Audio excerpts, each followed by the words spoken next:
Welcome to the History of European Theatre podcast, and thanks for joining me on this journey through millennia of theatrical history. Episode 117, William of Stratford, Part 1. To you, your father should be as a god. Last time, with the Shakespeare timeline, I completed the introductory episodes to this season. Now it's into the detail, with a series of episodes on the life of William Shakespeare. Many people find it difficult to reconcile the greatest dramatist of England being the son of the countryside, rather than a metropolitan or a well-travelled scion of the gentry.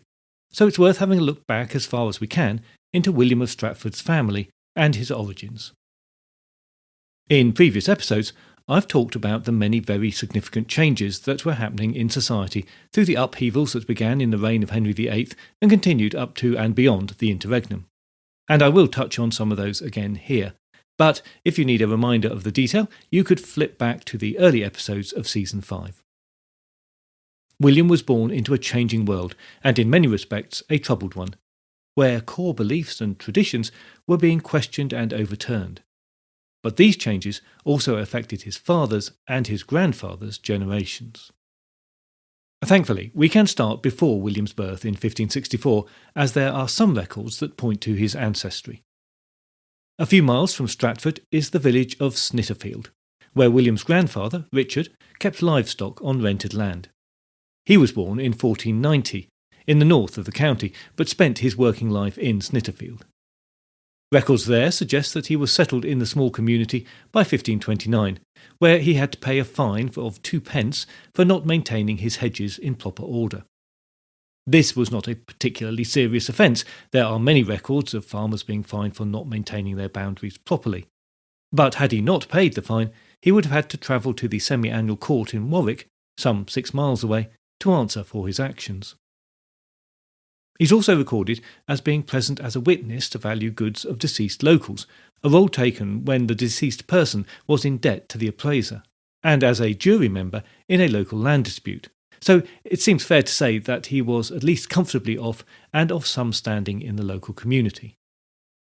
When he died in February 1561, his own estate was valued at £38, a respectable enough sum to leave behind you at the time, perhaps being equivalent to £15,000 today, but certainly anywhere near the super-rich heights that his grandson would reach.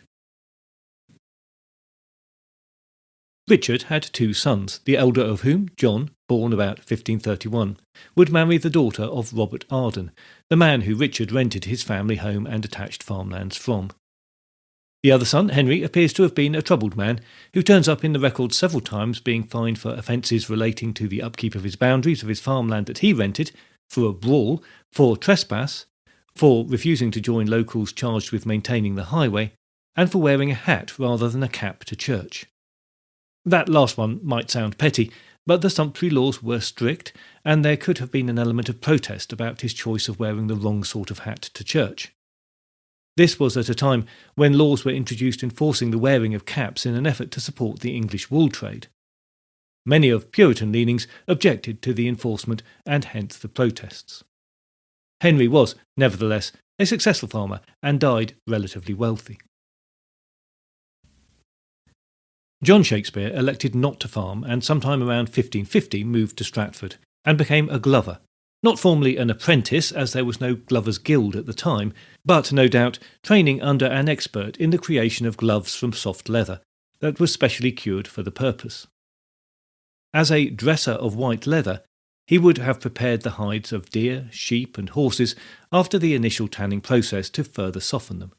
He would then cut and sew the leather not only into gloves, but into aprons and belts and other soft leather goods. The trade was probably a good one, and a steady one, appealing to higher-end customers as well as providing for some more day-to-day needs of the townsfolk. The trade was protected by Act of Parliament, so didn't suffer any of the foreign competition that was a problem for some other trades. We know that John was in Stratford by 1552, because it was then that he was fined for not maintaining his household spoil in the communal midden heap. The records of the Leet Court, translated from Latin, say, Item, the jurors present under their oath that Humphrey Reynolds, Adrian Quinney and John Shakespeare make a midden heap in the place called Henry Street, against the ordinance of the court, Therefore they are fined as so it appears. And against each name appears the sum of 12 pence. John and the others were not alone in that offence. Many Stratford residents were fined in a similar way over the years. But this has been taken as one of the indications that John could turn a blind eye to the rules.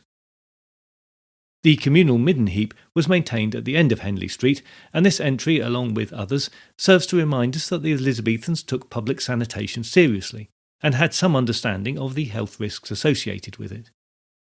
Streets must have been muddy and wet in winter, but the image of residents throwing human waste from windows, or of every street running as an open sewer, would be wrong. Residents were expected to control their waste by using the communal midden heap or spreading the contents of their waste onto the fields in a controlled way.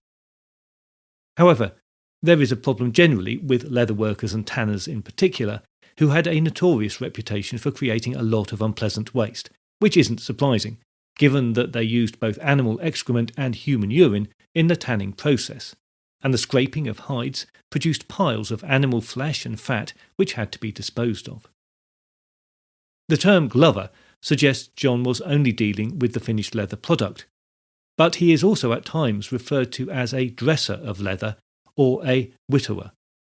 Both terms suggest that he may have been involved in tanning leather too, so his spoil heap may have been more noxious than the usual household waste, and hence came to the attention of the constables.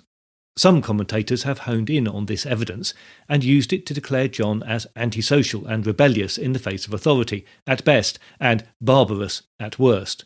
It was Sigmund Freud who said that. Some very recent research suggests that this is very unfair. The problem is with the word fined, which we take to mean as a punishment.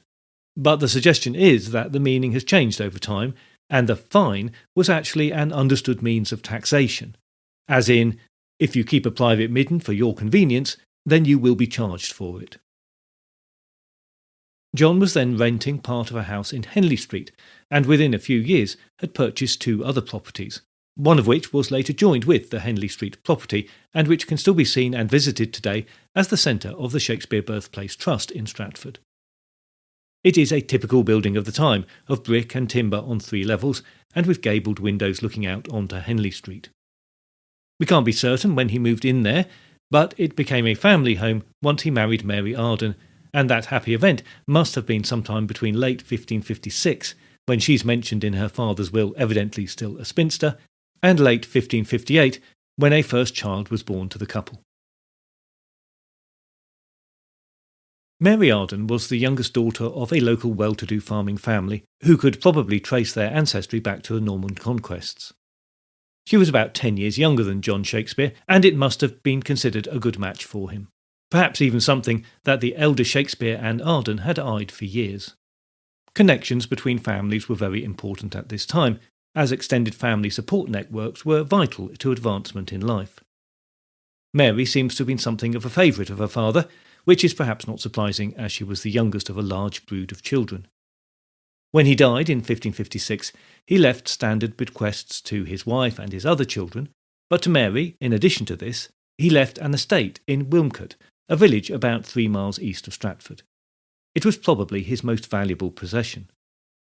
As another sign of the esteem in which Mary was held by her father, she was named as one of the executors in his will, despite her relatively young age. John and Mary's first daughter, Joan, was baptised on the 15th of September 1558. This was in the last days of the reign of Mary. Elizabeth would ascend to the throne the following month, so it would have been a Catholic baptism. The subsequent 7 children would have all received Anglican baptisms.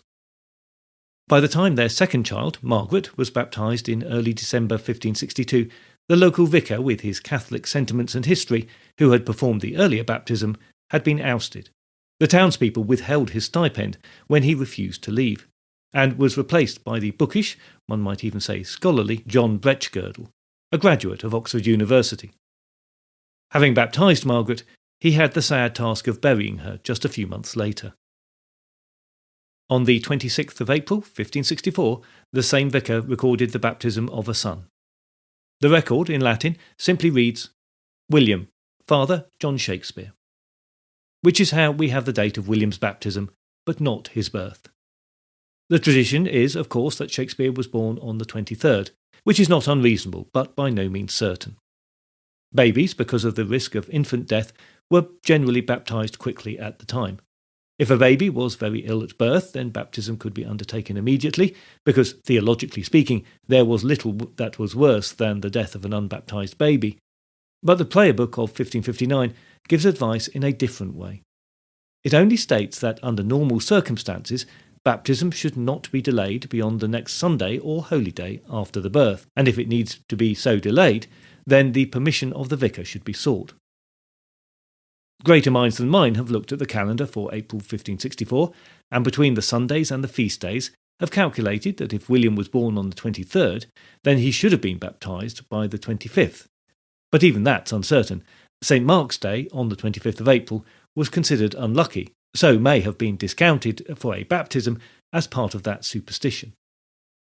There is also the later evidence of William's tomb that says he died aged 53, not 52 or 54, on the 23rd of April.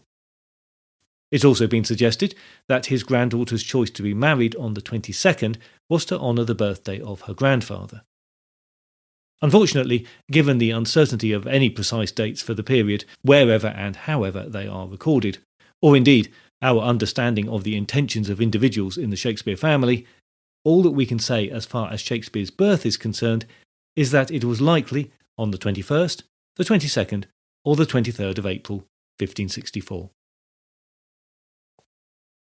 Childhood, as we know, was a very dangerous time in the 16th century, but the summer of 1564 was a particularly risky one for a newborn. The plague had once again returned to the land, and its favourite victims were the very young and the very old. Its return was first recorded in Stratford on the 11th of July, and in total it would take 200 lives or more that summer. That's about 1/6 of the population of the town. The record shows some plague deaths in the very same street where Shakespeare lived. In August, the council gathered in the open air in the chapel gardens to discuss the situation, and John Shakespeare is recorded as being there. Somehow, the infant Shakespeare survived. We can speculate that he was perhaps removed from the town with his mother and lodged with her family in the slightly remoter lands where it was easier to isolate. Or perhaps he was just one of the lucky ones who did not contract the plague. Life goes on, and by December, the cold weather saw the end of the plague for that season. October 1566 saw the birth of the Shakespeare's second son, Gilbert. He was followed 3 years later by another daughter who was named Joan. The eldest daughter of the same name therefore must have died in the intervening years, although no church record of this has been found.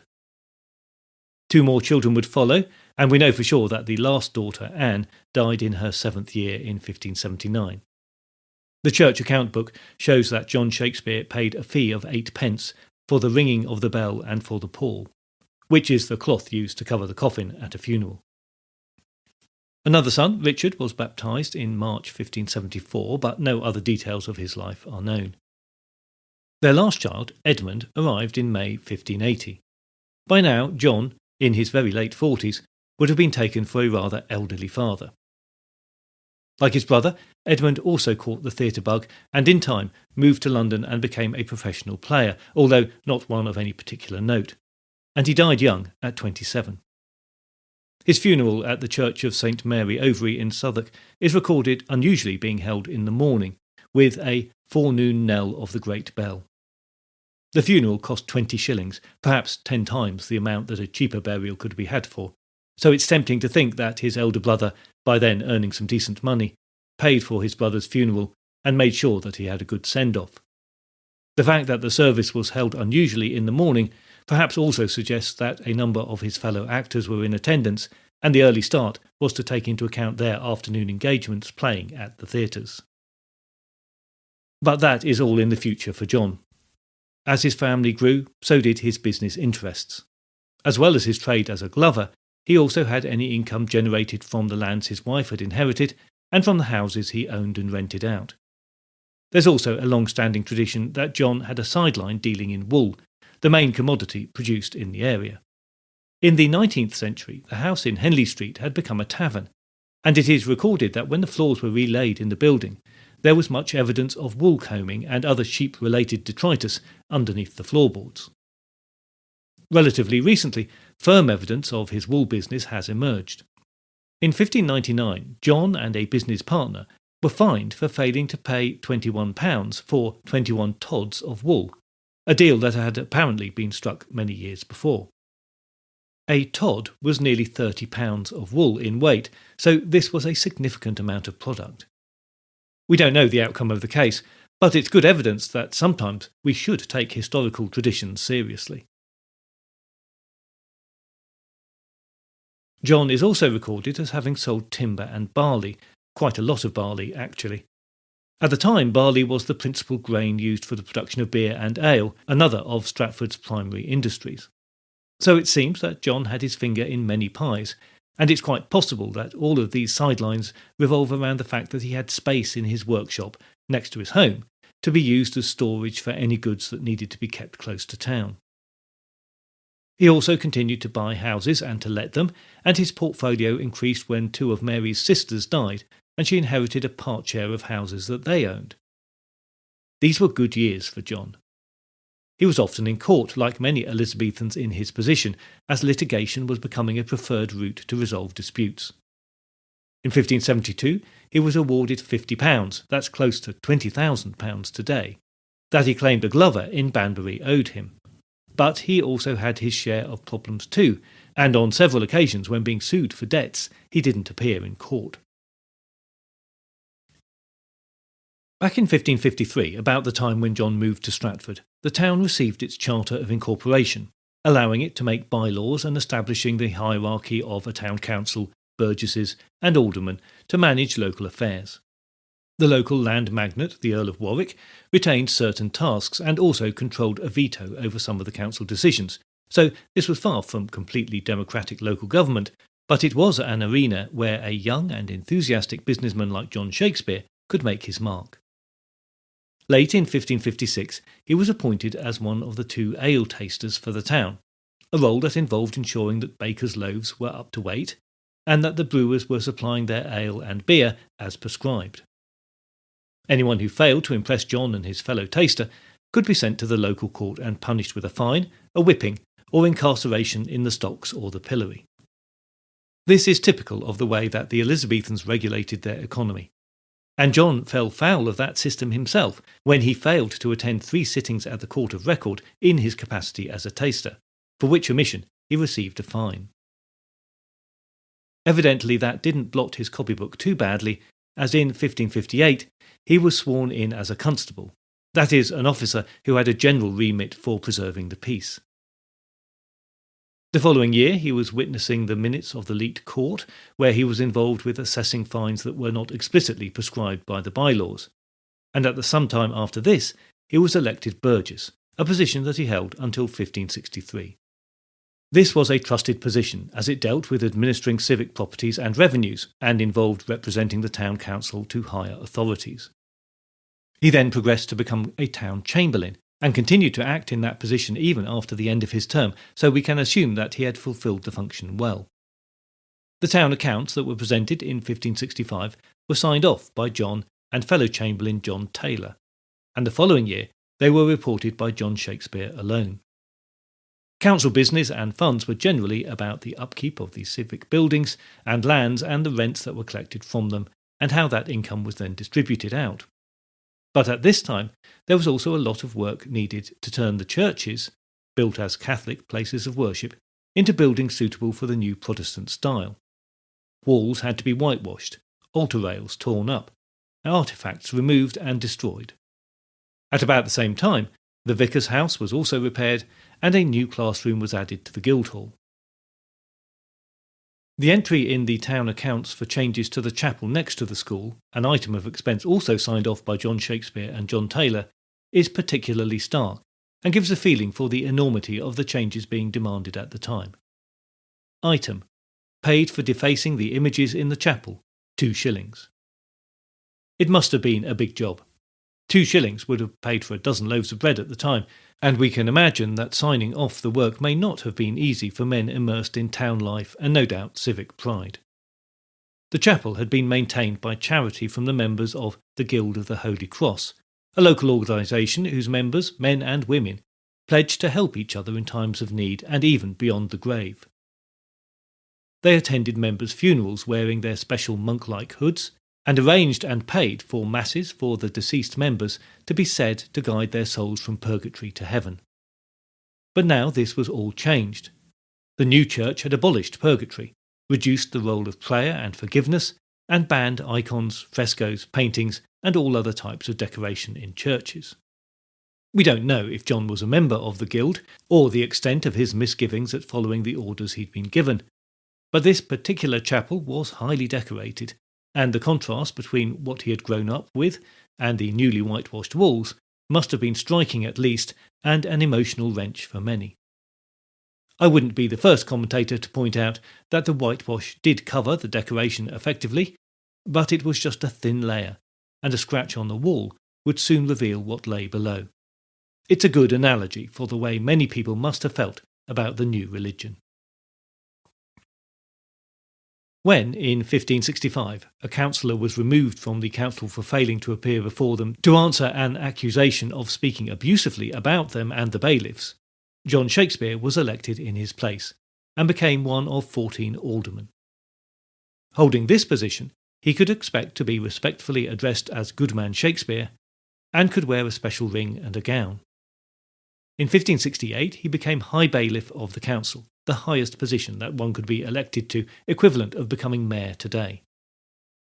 In this role he presided over the Court of Record and at council meetings, where he would be referred to as Master Shakespeare. He also fulfilled the role of borough almoner, controlling the distribution of funds to the poor, and as the town coroner. He became a Justice of the Peace, issuing warrants and dealing with cases of debt, and any other violation of the bylaws. This role would have brought him into direct meetings with the Earl of Warwick as the local lord. The fact that he was not re-elected as High Bailiff when his term came to an end is maybe the first hint of problems in his life. Whatever was going on then, it didn't stop John from starting the process of applying for a coat of arms. He got as far as submitting a design, but there the process stalled for unknown reasons. It was a project that would only come to fruition years later, and thanks to the effort of his son. In 1570, John was accused of usury. The lending of money was tightly controlled by law, with maximum interest rates being fixed. But it was also severely discouraged by those of Puritan leanings, so there was a moral dimension to the activity too. John lent Walter Mussam £220, which is equivalent to something like £35,000 today. When Mussam died, his estate was valued at only £114, so it seems that he wasn't a good risk. This wasn't John's only problem. The punishment for usury, judged illegal, could be the confiscation of the original loan and the interest and a fine on top of that. And there's some evidence of other deals that he made, and that the Exchequer was aware of his activities and they had their eyes on him. 1576 seems to be a significant year. It was then that John stopped attending council meetings. However, despite his continued absence, he was not expelled from the council. So it seems that his fellow councillors had some sympathy with his situation and were giving him a lot of leeway, while hoping that he would return. During this time, a demand for a levy to equip soldiers was passed by the council, and they allowed John to pay a reduced fee, just half of what he should have paid as an alderman. So that suggests John had some money problems, but again shows that his friends and colleagues on the council were supportive of him. In fact, as far as we know, he never did even pay that reduced sum. At the council elections in 1578, John was again absent, and should have been fined, but he was let off. Later that year, it was agreed that every alderman should pay 4p a week towards poor relief, but John Shakespeare and another alderman were explicitly excused from paying anything. It was only on the 6th of September 1586 that the council elected 2 new aldermen. The record says, "For that Mr. Wheeler doth desire to be put out of the company, and Mr. Shakespeare doth not come to the halls when they be warned, nor hath not done so for a long time." John's problems were by then quite long-standing. In November 1578 he mortgaged part of his wife's inheritance, the house in Wilmcote, for £40. When that sum fell due at Michaelmas 1580, John was unable to pay it and lost control of the property. He did try to recover it through hearings at the Queen's Bench in Westminster, but without success. Further land deals concerning Mary's inheritance were done with relatives taking control of the lands, so clearly the Shakespeares had a need for cash. Slowly, what had been an impressive portfolio of properties was stripped down to very little. In 1580, John was twice fined £20 in court, where he had offered security for others who then defaulted. And it's not clear if either fine was ever collected. There are several examples of John standing surety for other people in the town, but evidently he was not the best judge of character, and he picked up several fines relating to default in these matters. And in perhaps a very worrying situation for him, in 1582 he petitioned for surety of the peace against 4 men, for fear of death and mutilation of his limbs. Again, it's not clear what the nature of the argument between these men and John Shakespeare was, but this was certainly not the behaviour expected towards a respected member of civic society. In 1591 it was John's spiritual health that became of concern. That's not to say that this was all about John specifically, but the Privy Council and the Archbishop of Canterbury launched into a drive to improve the spiritual health of the realm generally.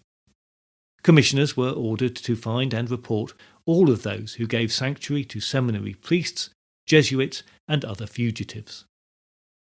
In March the following year, the church wardens of Stratford drew up a list of those who did not attend church regularly, as people were required to do by law, and they said, "We suspect these 9 persons next ensuing absent themselves for fear of process." John Shakespeare's name appears on that list. When a second list was drawn up, the same 9 were mentioned again. It is said that these last 9 come not to church for fear of process of debt. So it seems that John and others feared coming to church because those collecting a debt could wait there, knowing that they should turn up, and thus the spiritual and the economic world became entwined.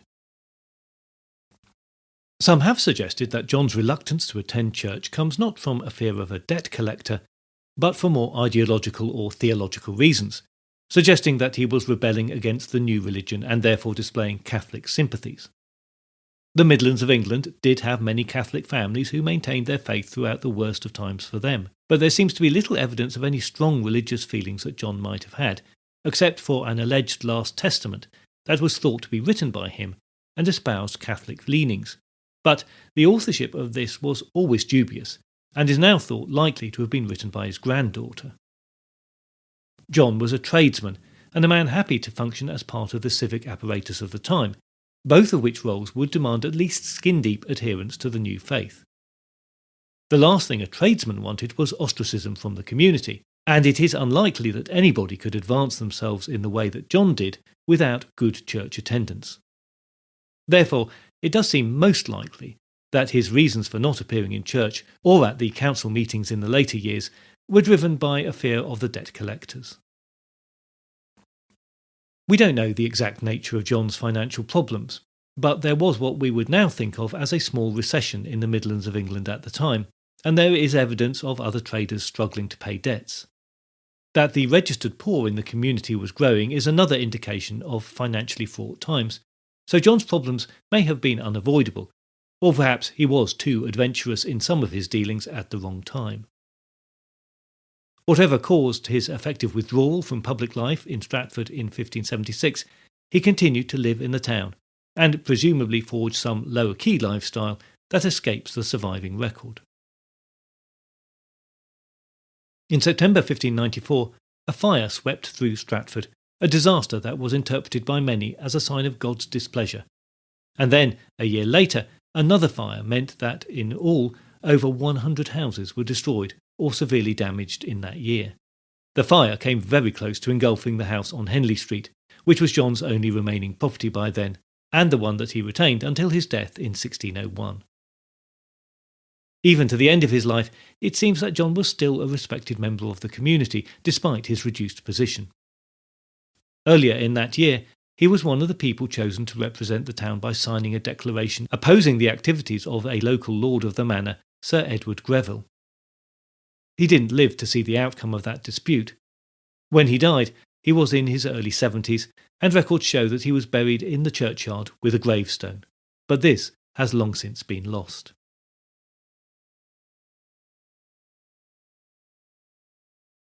So what to make of John Shakespeare's rise and fall? Perhaps first we have to question if there really was a fall. The traditional interpretation was certainly that, and saw John as a failed businessman, perhaps even a bit of a rogue who overreached himself and caused the ruin of his family. A man who, thanks to his son, got his recognition as a gentleman in his final years of decline. It seems that this is likely an unfair assessment. Perhaps we should see John Shakespeare more as one of the growing band of Elizabethan tradesmen who had successful careers and advanced their social position. A man who took his chances, but lacked character judgment, and thanks to some poor business decisions, went through a bad patch in his business dealings. The more or less 20 years of apparent decline are problematic to the biographer. Yet he does seem to have recovered his social position by the time he died, if indeed he ever lost it. We shouldn't forget that he rose through the civic ranks to become a mayor, no mean achievement by any standard. How far his religious beliefs were involved in his troubles is another factor that remains mysterious to us today, but I'll perhaps come back to that another time.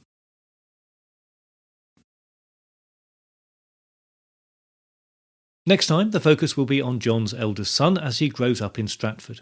No doubt aware of his father's position in the town's society and perhaps reaping the benefit of it, but perhaps also becoming aware of the difficulties of earning a living in Elizabethan England.